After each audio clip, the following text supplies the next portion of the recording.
Bab 1, Makhluk Sampah. Yogi Chen, buang air cuci kaki kami, ada dua wanita yang sedang duduk di sofa, yang baru saja merendam kaki mereka.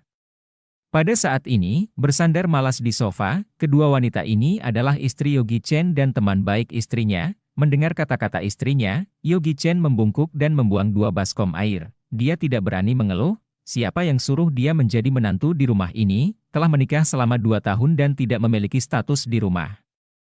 Istri dan ibu mertua sering marah karena masalah kecil, dan jika dia berani membalas, dia pasti akan langsung dikeluarkan dari rumah. Di keluarga ini, Yogi Chen tidak lebih dari anjing. Menikah dengan Michelle Su selama 2 tahun, dia bahkan belum pernah menyentuh tangannya. Setiap hari ketika tidur, Yogi Chen hanya bisa tidur di lantai, karena Michelle Su tidak hanya membencinya, tetapi juga memandang rendah dirinya di lubuk hatinya dan berpikir dia tidak seperti laki-laki. Mencuci dan memasak untuk membersihkan rumah adalah pekerjaan sehari-hari Yogi Chen. Tidak hanya itu, tetapi juga harus menyiapkan 3 kali sehari dengan tepat waktu. Beberapa hari yang lalu, dia tidak sengaja menambahkan lebih banyak garam ke masakan, dan dia diberi pelajaran selama setengah jam penuh oleh istrinya. Suatu malam, Yogi Chen terbatuk-batuk di tengah malam dan membangunkan Michelle Su. Michelle Su menendangnya langsung ke tanah dan membuatnya keluar dari kamar. Hari itu adalah ulang tahun pernikahan pertama mereka, tidak ada candlelight dinner, tidak ada kelembutan dan kasih sayang.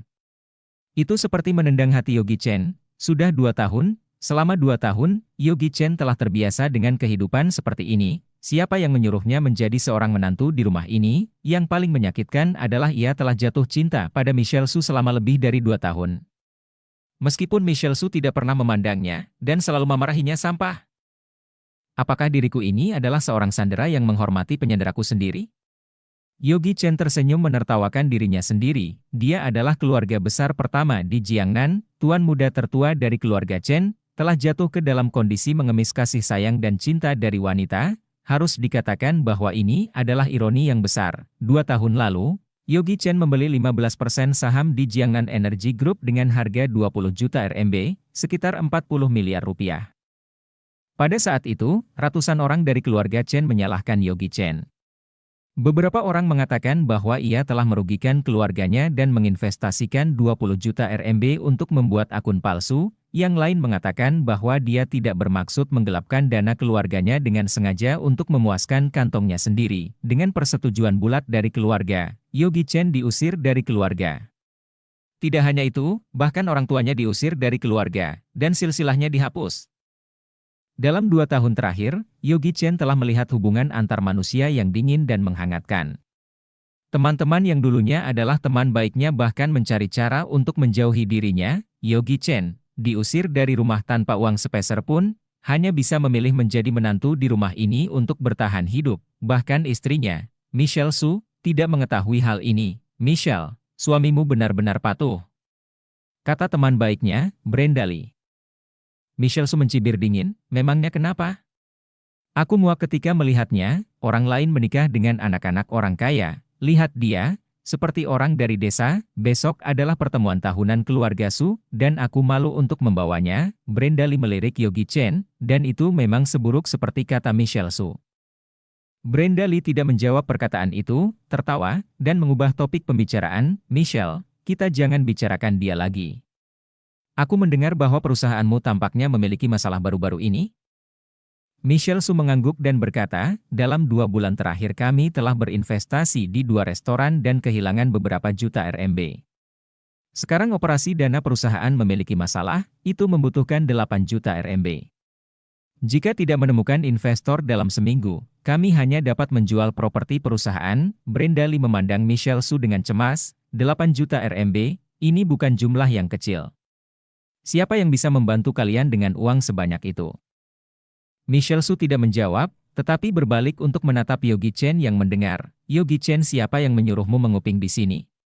Pergi cuci pakaianku, dan juga rokku, cuci juga sekalian," kata Brenda Lee. Ketika Yogi Chen mendengar perintah itu, dia menaruh pakaian itu di mesin cuci. Memikirkan pertemuan teman sekelas sekolah menengah besok, dia juga mencuci pakaiannya. Begitu dia memasukkan pakaian ke dalam mesin cuci, teleponnya berdering. Membuka ponselnya, ada SMS.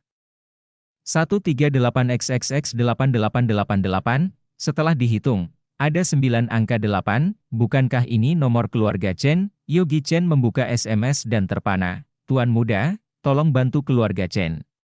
Dana keluarga Chen terputus dan membutuhkan bantuanmu. Apa-apaan ini? Dana keluarga terputus, dan malah mencarinya. Keluarga itu mengusir keluarga mereka 2 tahun lalu. Sekarang dirinya tidak memiliki apa-apa, untuk apa mencarinya? Yogi Chen mengerutkan kening, dan telepon berdering lagi. Kali ini bukan SMS, tetapi telepon.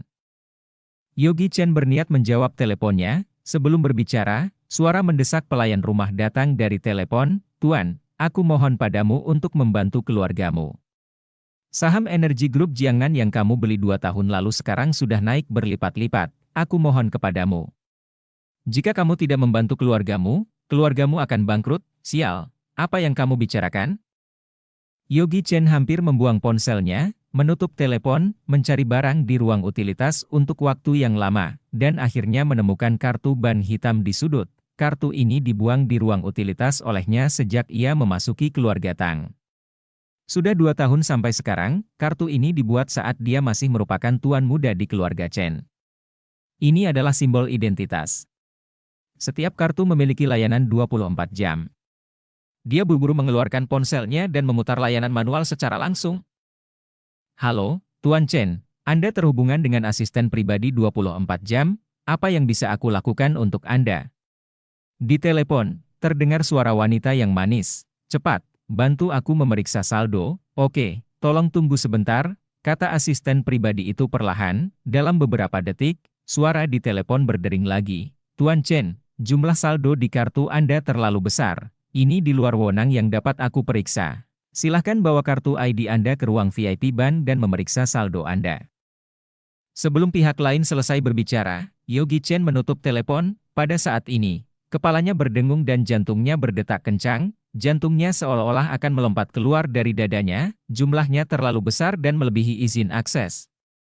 Hahaha, 2 tahun, 2 tahun. 2 tahun yang lalu, ia dikeluarkan dari keluarganya karena investasi ini. 2 tahun kemudian, investasi ini memberinya kejutan besar.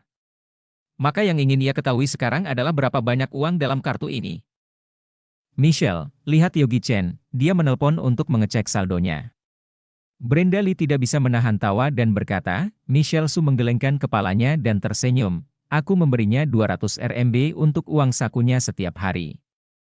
Setelah 2 tahun, dia juga telah menabung banyak uang. Michelle, kamu benar-benar menganggapnya seperti anjing. Setelah berkata, kedua wanita itu saling tersenyum. Yogi Chen berlari dengan bersemangat dan menatap istrinya. 8 juta RMB yang perusahaanmu butuhkan, aku bisa membantumu memikirkan caranya, haha. Perut Brenda Lee sakit karena tertawa, dia menatap Yogi Chen dan berkata, Yogi Chen, tahukah kamu berapa 8 juta RMB itu? Michelle memberimu 200 RMB sehari, jika kamu bisa mengeluarkan 8 juta RMB itu, aku akan memanggilmu ayah. Oh ya? Yogi Chen tersenyum menyeringai, kalau begitu ingat apa yang kamu katakan. Pada saat ini, Michelle Su akhirnya tidak bisa menahannya, orang miskin ini bagaimana mungkin tiba-tiba berkata seperti ini? Dia kemudian berkata, cepat pergi ke kamarmu dan rapikan kamar, jangan merusak pemandangan di sini. Yogi Chen mendengus dan berbalik. Pada malam ini, Yogi Chen terjaga sepanjang malam dalam kegembiraan. Berita baik yang tiba-tiba seperti mimpi, dia harus pergi ke bank sendiri besok dan memeriksa saldonya.